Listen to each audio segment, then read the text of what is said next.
Bom dia, meninos do oitavo ano. Nós vamos dar início a mais uma apostila, né? A apostila 2. E o primeiro assunto da apostila 2 é Sol, Terra e Lua. Nesse capítulo, nessa unidade do capítulo 2, nós vamos discutir os modelos, né? Para que a gente entenda a relação do Sol, Terra e Lua, a gente precisa discutir os modelos que foram criados para a gente entender quem gira em torno de quem. E as leis de Kepler. Eu vou estar falando até a terceira lei de Kepler. Então, nós vamos estar na apostila 2, nós vamos estar até a página 10. Nós vamos circular da página 2 até a 10, ok? Então, vocês leiam todo, começando pela página 3, né? A leitura. E na página 2 a gente vai ter um desenho aí que expressa o universo. Primeira coisa a se falar são os modelos cosmológicos. Como é que esses modelos foram criados? A gente sabe que teve lá na história a questão da Igreja Católica, que não permitia muito estudo. E aí, quando o povo começa, os pensadores começam a estourar com os estudos, a gente vai começar com o modelo geocêntrico de Ptolomeu. Ptolomeu achava que a Terra é que estava no centro e tudo girava em torno da Terra, inclusive o Sol. A gente sabe que não é isso, né? Aí, esse modelo, na verdade, foi contestado por várias pessoas. Mas não fiquem enganados, porque o próprio Aristóteles pensava assim, que era um modelo geocêntrico, né? Que a Terra é que estava no centro de tudo. Não foi errado pensar assim, já que os seres humanos estavam na Terra. Então, a visão deles é uma visão de centro, porque se a gente está na Terra, é uma visão de centro, né? A gente olha tudo que está ao nosso derredor, digamos assim. Aí Copérnico, né, Nicolau Copérnico, lança em 1543 o modelo heliocêntrico. Ele diz, não é bem assim. Então, Copérnico ele vai lançar mão do modelo heliocêntrico. E é claro que Copérnico vai ser considerado um herege. Imagine o Sol centro. Assim como lá atrás, os outros também eram hereges, falando que a Terra era centro. Deus só que era o centro da igreja, né? Então, os livros de Copérnico eles vão fazer parte lá dos livros heréticos, lá da história, ok? Porque o Copérnico está dizendo que o Sol é o centro. Na página 4, a gente vai ter a história de Nicolau Copérnico, ok? Página 4 vai ter a história dele. E é claro que quando ele é chamado pela Igreja Católica, ele vai dizer que não foi bem isso, não. Mas ele monta um modelo muito legal, onde o Sol é o centro. E aí, vem outros caras também, né? E, por exemplo, Tycho Brahe, ele era um astrônomo dinamarquês, ele achava que era híbrido esse modelo, ou seja, se juntava a questão do Sol no centro e a Terra no centro. Os dois podiam ser no centro e o resto girando em torno. E ele não acreditava no modelo heliocêntrico, então ele propôs um modelo cosmológico híbrido, que os planetas giravam em torno do Sol e o Sol e a Lua giravam em torno da Terra. Hoje a gente sabe que não é assim, mas ele foi o cara que chegou mais próximo. Os planetas em torno do Sol só errou na questão do Sol girar em torno da Terra, o Sol e a Lua. Só a Lua que gira, o Sol não, ok? Só relembrando aquilo que a gente já estudou lá no sexto ano. E aí a gente precisa entender fisicamente, oitavo ano, as leis da gravitação. O que são essas leis da gravitação? O tal do Kepler, ele começou a observar essas questões e criou modelos, criou leis, né? Porque ele começou a observar o seguinte: quando se provou que o modelo melhor para a gente seguir é o modelo, digamos assim, aqui o modelo é o modelo heliocêntrico, né? O Sol está no centro e todo mundo gira em torno dele. Os planetas eles vão girar em torno do Sol. Então começou a observar também que a órbita, esse giro, ele não pode ser circular.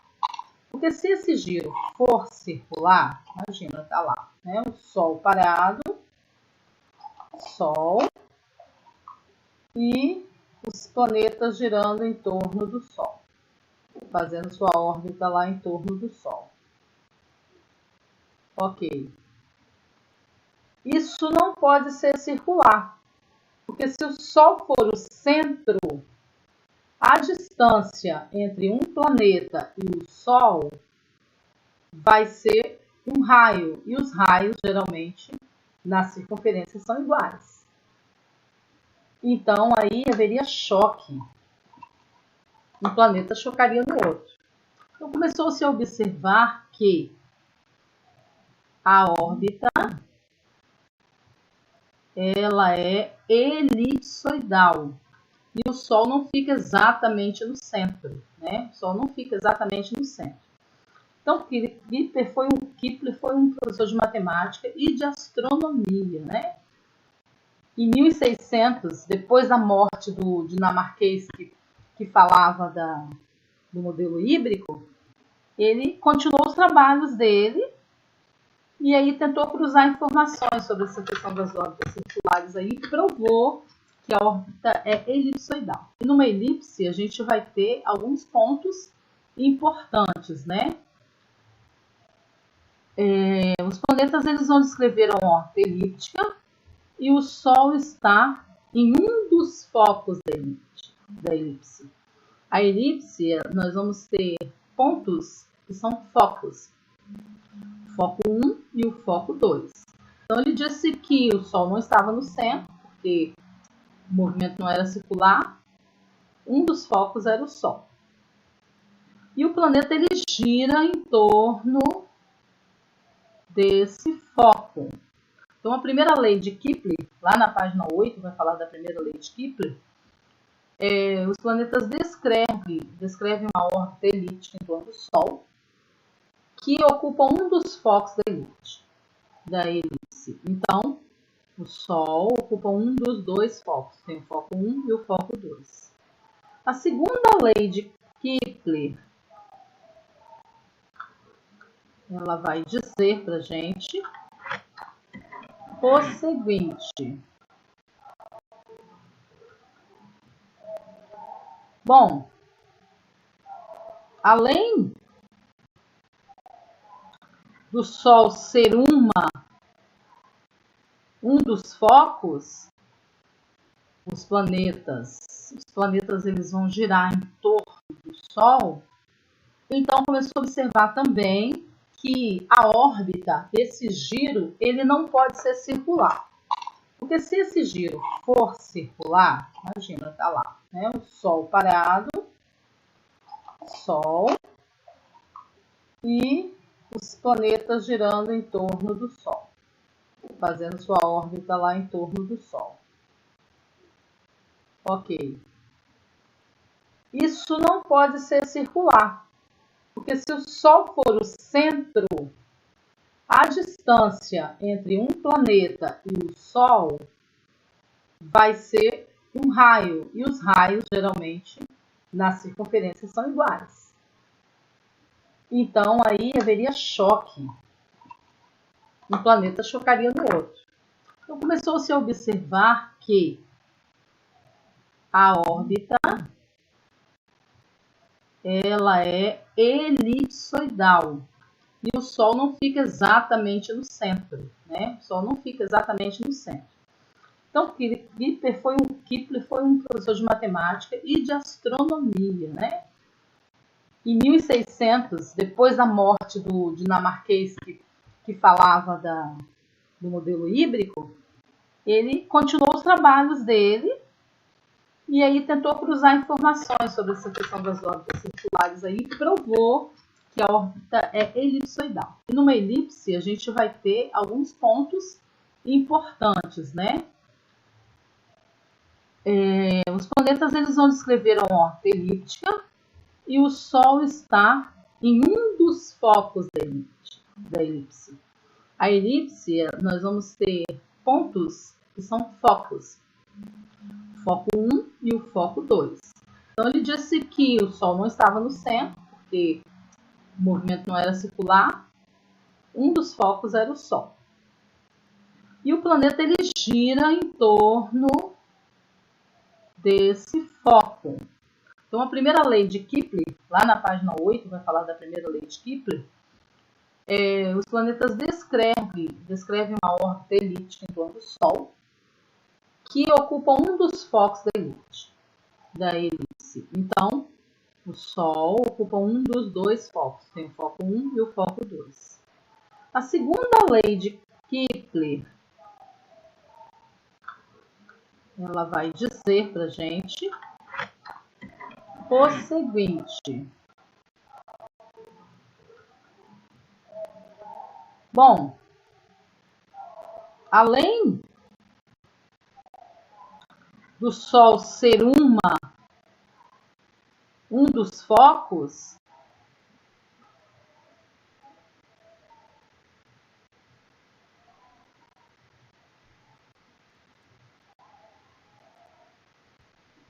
além do Sol ser um dos focos, existe aí um tempo determinado. Ou seja, o segmento que une o Sol a um planeta que está girando em torno dele, o Sol a um planeta, ele descreve áreas iguais em intervalos de tempos iguais. Então, a distância desse planeta até o Sol, a distância desse outro planeta até o Sol, vai dar aqui um espaço de área igual. Esse planeta vai ter a mesma área de ocupação desse planeta em relação ao Sol. É isso que ele quis dizer. Se a gente pensar nos outros planetas que estão aqui, eles aqui parecem estar na mesma órbita. É claro que isso está sendo disposto para a gente de órbitas diferentes, mas se tivesse outros, digamos assim, corpos celestes aqui, também girando em torno do Sol, era assim que seria apresentado. Esses cálculos servem muito para mostrar alguns meteoros que chegam em direção do planeta e tal. É assim que eles conseguem calcular a distância, a velocidade, o tempo que vai gastar para esse meteoro, uma poeira cósmica que está ali naquela órbita elíptica do planeta, para poder funcionar. Então, outro corpo celeste aqui, o corpo celeste aqui, vai descrever uma área em relação ao Sol. Se eu tiver dois corpos celestes, eles descrevem a mesma área em relação ao Sol. E existe uma relação matemática dessa área. A área 1, dividido pelo espaço de tempo, vai ser o mesmo que a área 2, dividido pelo espaço de tempo. Então, existe uma relação matemática de proporção ali, ok? A terceira lei, que é a lei dos períodos. O que essa terceira lei vem nos dizer? Existe uma razão entre o quadrado do período de translação do planeta, desse giro do planeta, e o cubo do raio médio de sua órbita. Isso vai ser igual para todos os planetas. Bom, isso então dá a gente uma relação matemática aí. A gente vai trabalhar um pouco isso mas não vamos, claro, nos aprofundar nesse assunto. Para mim, basta que vocês saibam que existe, que a órbita é uma elíptica. Eu não vou estar cobrando muito esse cálculo matemático da terceira lei, mas eu quero que você entenda que há uma relação entre a distância do planeta e o Sol e esse tempo que o planeta demora para completar uma órbita. Ou seja, planetas mais próximos do Sol, eles vão ter uma velocidade maior. Planetas mais longe do Sol vão ter uma velocidade menor. Aliás, é por isso que dá para explicar por que um planeta leva 5 anos para dar uma volta em torno do Sol e um planeta como a Terra, por exemplo, leva 365 dias ou 1 ano. Então, existe uma explicação. A distância desse planeta, aquele pedaço ali chamado de foco do Sol, onde o Sol está, que é o foco de uma elipse, é a distância do planeta que está girando em torno do Sol. E esse foco vai dar essa noção do tempo que ele gasta e da velocidade que ele ganha, né? Que ele anda ali, que ele circula em torno. Então, para mim, basta que você entenda que existe uma relação entre a distância do planeta e o Sol e o tempo que ele demora para completar essa volta, na terceira lei. Uma outra situação está aqui na página 10, vai contar a história desse camarada chamado Newton. O que esse cara tem de legal? Bom, dizem que ele estava estudando, né, embaixo de uma árvore, era uma macieira árvore, e de repente cai uma maçã. Ele começou a observar quando as maçãs caíam, observou a lua que estava no céu no momento, e ele viu que ele deduziu que a mesma atração que deixa a lua ali naquela posição, essa mesma atração é uma atração que vai deixar as árvores, os frutos nas árvores. Então, essa relação aí, essa atração que existe, ele chamou lei da gravitação universal, que hoje a gente sabe, né, a gente apelida por gravidade. Na verdade, o que é a gravidade?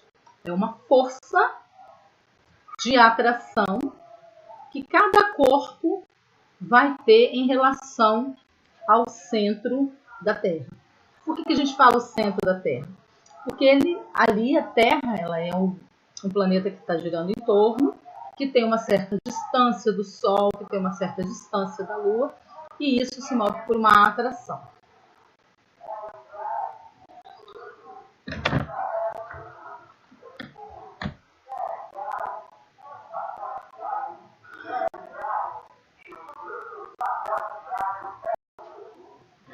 Meninos, o que eu quero de vocês com esse vídeo?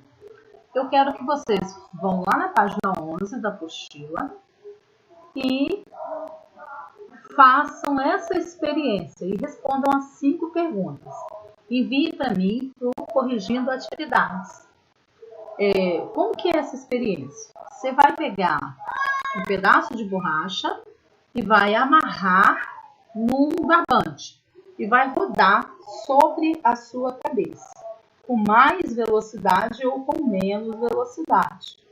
E aí você vai experimentar, fazer uma experiência, né, com essa de borracha, para você ver como é que se comporta essa órbita.